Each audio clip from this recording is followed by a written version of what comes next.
This is a day I've been anticipating for several months, one that I feel I owe the body of Christ, my testimony.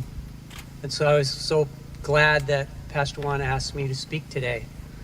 My journey has been about 40 years in Christ, but I'm going to focus in on what happened to me late last year into the beginning of this year, and on.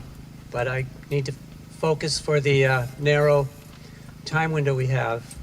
But what I want to talk to you about is in early December, my family had COVID come into our midst. And both Connie and I got sick. Our grandson was sick too. And I hunkered down, thought I was prepared for it. I had the vitamins, I had the elixirs and the potions to just hunker down and just take what came to me right in my own home. Well, I kept getting sicker and weaker each day, and Connie, who was also sick, had to care for me, and it was very difficult for her. She also had a pre-existing medical condition with her rib that we didn't really have a full understanding, but it caused her extreme pain. So we, of course, had learned to put Lifeway on the alert, and we began to receive prayers and meals from Lifeway. From early December, it continued for a few months. Those prayers and that food to my wife while I was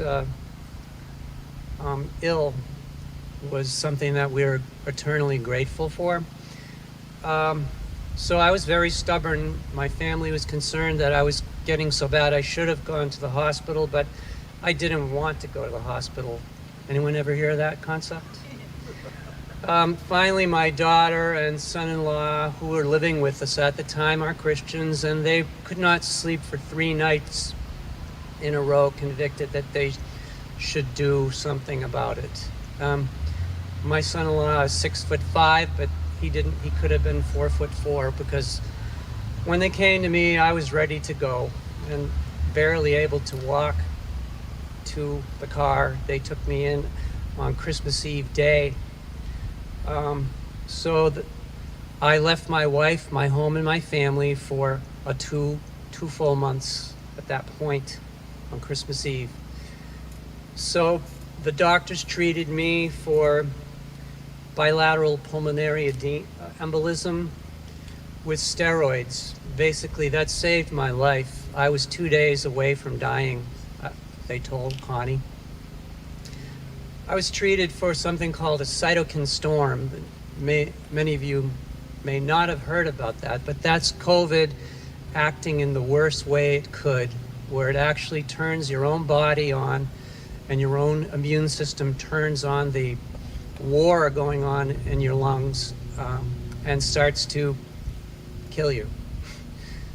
And leaving your lungs, a total battlefield, functionless, inability to breathe. That didn't quite happen to me, or I wouldn't be standing here. And the Lord has blessed me immeasurably. So I don't really remember too much in the next 2 weeks into early January to New Year's. I remember Daniela calling me on New Year's Eve at New Year's, wishing me a Happy New Year, and that was crazy. I certainly responded to her, but I wasn't partying that night, I can tell you that. I was more in a dream world where it was more real to me than the real world at that time for a couple of weeks. I had, my fears addressed, and I made friendships in my head and adventures that I couldn't possibly perform. But finally, I was still aware of a huge effort that people cared for me, and it was hard to, I didn't have the mentality to really understand the higher principles of spirituality, but still felt like I was being cradled by God. I was still at peace, and I was never in pain. The one big crime about COVID is the isolation that occurred with it, that we can never have happen again. That isolation leaves you out of touch. The nursing staff is totally overwhelmed. They cannot care for you possibly in the way you need to be cared for, and yet the medical authorities kept family away from family, and that was a bad thing, very bad.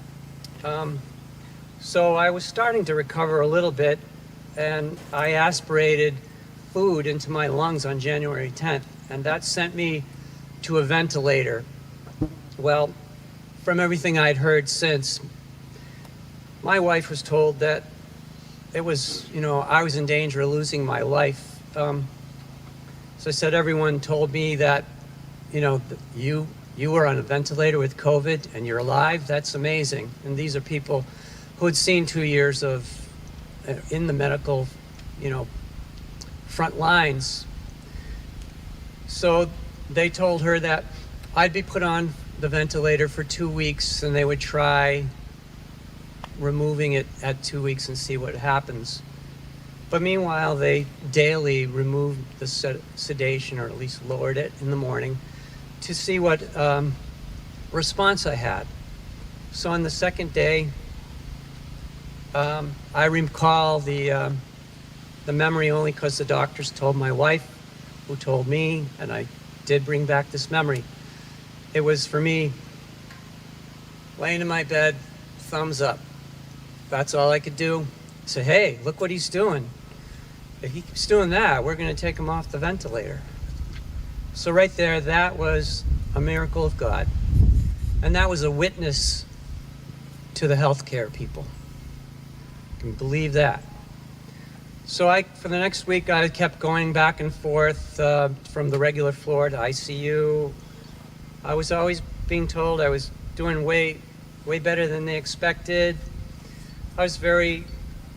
There were indeed a few really good souls who came through for me, and I could see the heroes working for me and really caring for me. The respiratory doctors and techs were just absolutely amazing, and I shouldn't have feared going to Parkland Hospital.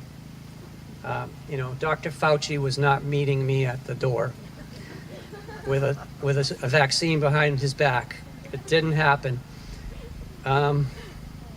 So there also was the awareness of the great effort that the church was doing during this time, and indeed the food kept coming to my wife, who could barely, function herself. She was getting better from COVID, but more of the pain in her rib was excruciating. The scale of 1 to 10, she'd say it's 20, she would say.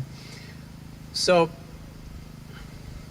as I was getting a little bit better, on January 18th, which happened to be my birthday, I had a little visit, a 2-minute visit from someone who was a social worker, and all of a sudden before I knew it, I was going to a rehab center, which really was premature to be transferred there. That was the night that Pastor Juan called up and sang a song to me with the church body listening, and that was the best moment of my day, that birthday. What I didn't know and discovered the next day when Connie came in on the 19th is that the physical therapist came in for the first time to try to work with me, and she asked me to stand up, and I was really in distress. I'll never forget her look on her face, looking down at the bottom of my legs, and me, where there was no oxygen attached to my oxygen cannula, and she was in shock, and she tried to immediately put it into the wall, but that didn't make a right connection. It wasn't the right connection to the wall oxygen source.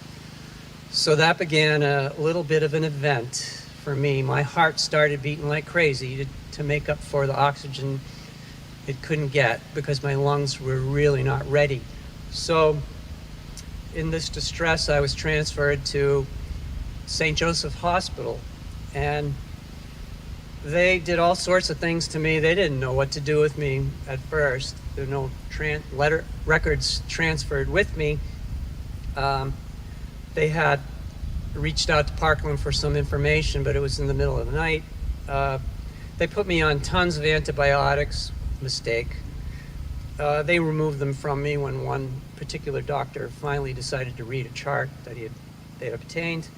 My heart was still beating very fast. They put me on high blood pressure medication at a pretty moderate to heavy dose. My heart was still beating very fast if I tried to do anything. I had lost all ability to really walk, and I needed to learn to walk again. The one thing I can remember that I loved, they had great food. My first day at the nursing home, they weighed me at 115 pounds. So I needed that. They didn't give that at the nursing home as well. It was my higher level mentality started to return around January 20th, and I was really aware of my communion with the Lord and what he had done for me. And my wife came in that day and gave me my Bible and Our Daily Bread, which was a devotional that we read each day. And of course, I hadn't been able to do that. My heart was very soft and humble towards the Lord. I was very grateful.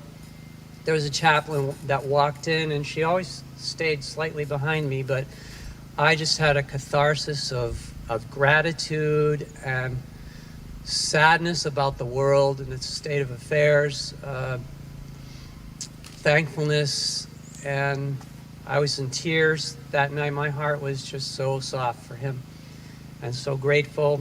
And there were wonderful things that happened in and about, and wonderful people who came to visit me. I don't know how many were angels, but some were. I can tell you that. So I was back to the rehab on January 27th. I was starting to get up out of bed at the wheelchair because I'd realized at St. Joe's that this was going to be a fight for me to get back to my family, that I needed to really be training like a marathon runner to get back home, that I couldn't be passive and just let the healthcare practitioners do things for me. That wasn't going to happen. I would have indeed gone to see the Lord. That stubbornness that he gave me, that got me into trouble, was starting to work. I now understand that there's a difference between stubbornness and perseverance, because stubbornness, you can be persevering in the wrong place. In perseverance, you're usually going on the right path and hanging in there and resisting all temptations to move to the left or to the right. So finally, I'm running around in a wheelchair, and I found a book in a waiting area called Jesus is Calling. Jesus Calling. This was a book written by Sarah Young. Her methodology is that she learned from others, is to pray with a pen in one hand and a journal in the other. And out came a book of devotions for 365 days a year that aren't dated, so they can go on and on. And I started to read them then, and also Connie had managed to get me a journal, and I had read that. And I know the time is short for me, but I just had a lot of journal entries that were really pretty interesting. Like on January 30th, I kind of wrote a little poem. ... But I'm alive. I'm bored of this bed. ... Not enough nurses. I'd like to get up and walk. I'm still weak. Dear Lord, thank you for my breath.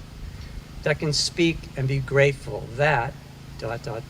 From my sick bed, I can see those who are crippled with self-absorption, so they cannot help others. Cure me to serve others. Many souls minister to me. It is not a job to them. Love is therapeutic. I wait on the Lord for his time to heal me. My family is first, but I can only advise from a distance. My healing is the path to home. And indeed, I started to read through the Jesus Calling book, and I just briefly today, I just took some of my journal entries and noted across the main topic of each of those days.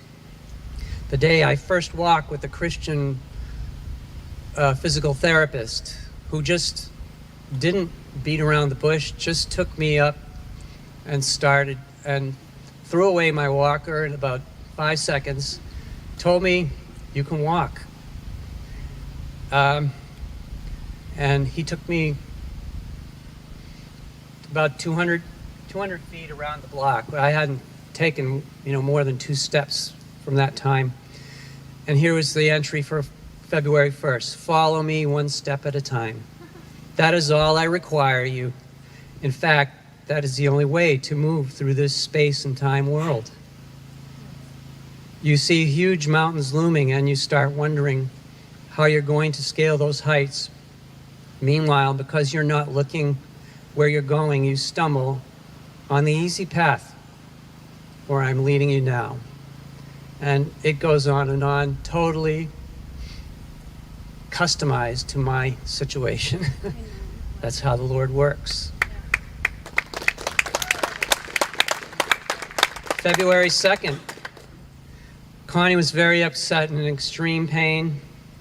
This has been very hard for her. The nursing home took away all the vitamins she had snuck in for me to take and get me better, and she was very upset. But this became a time when this book also ministered to her, and I would finally get to a phone that I could use at the nursing home and would be calling with her until I was exhausted. I am renewing your mind. When your thoughts flow freely, they tend to move towards problems. Your focus gets snagged on a given problem, circling around and around in attempts to gain mastery. Your energy is drained away from other matters through this negative focus. Worst of all, you lose sight of me. And that went on and on. February 3rd, I got to minister again to Connie and to myself, of course. I am with you and for you. You face nothing alone, nothing. When you feel anxious, know that you are focusing on the visible world and leaving me out of the picture. The remedy is simple. Fix your eyes not on what is seen, but what is unseen. And finally, February 4th was really an awesome ministering to me. Bring me your weakness and receive my peace. Accept yourself and your circumstances just as they are, remembering that I am sovereign over everything. Do not wear yourself out with analyzing and planning. Instead, let thankfulness and trust be your guides through this day. They will keep you close to me. That was the day, February 4th. At the end of the day, I had a great morning walking around on the wheelchair anyhow, walking around in my room. I wasn't supposed to be. And by the end of the day, they came in, and after 11 tests for COVID during this whole journey, I never tested positive, but they'd come that night, the night before, on Friday, on 31st, and tested me. And they told me on this day, February 4th, that I tested positive for COVID-19.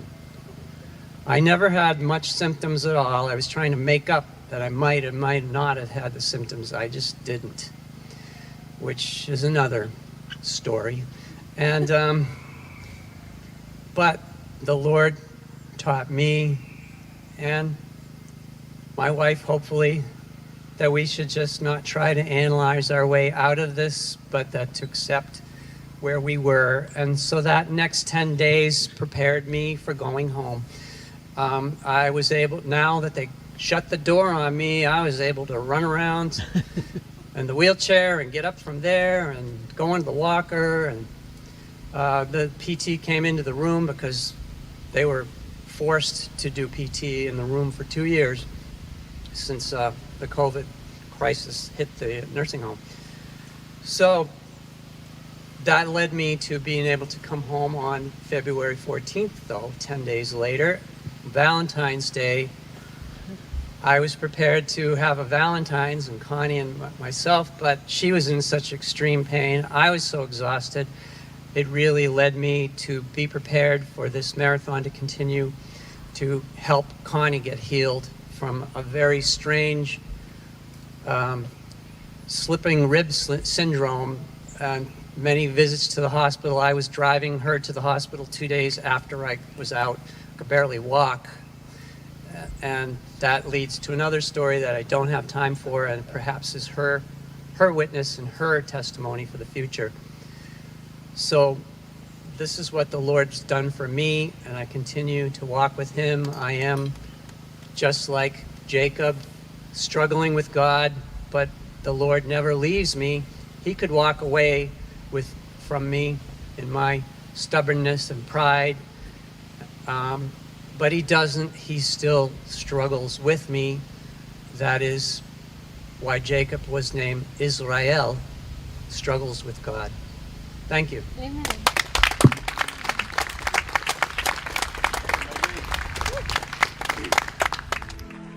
And what can wash away my sin? Oh, nothing but the blood of Jesus.